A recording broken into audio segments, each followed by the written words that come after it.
নমস্কার বন্ধুরা, আজকের একটি রেসিপি নিয়ে আসলাম।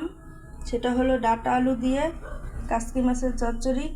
তার জন্য এখানে ডাঁটা আলু কেটে নিয়েছি, হলুদ গুঁড়ো, মরিচ গুঁড়ো, লবণ দিয়েছি, আর পেঁয়াজ কুচি, রসুন কুচি, কাঁচামরিচ দিয়ে দেব। এখন সব কিছু মেখে নেব। কাসকি মাছ দিয়ে দেব, মাছ আর ডাঁটা একসঙ্গে মেখে নেব।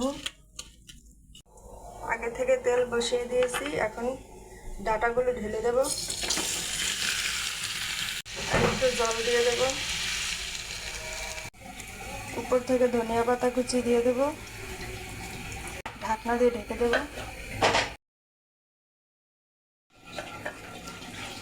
এই যে দেখুন বন্ধুরা, কাসকি মাছ দিয়ে ডাঁটা চচ্চড়ি হয়ে গেছে। এখন আমি নামিয়ে নেব। এই যে দেখুন নামিয়ে নিয়েছি। তো রান্নাটা কেমন হলো আর কেমন লাগলো অবশ্যই কমেন্ট করে জানাবেন। পারলে চ্যানেলটি সাবস্ক্রাইব করে লাইক শেয়ার করে দেবেন। তো এই পর্যন্ত ভিডিওটি। নমস্কার।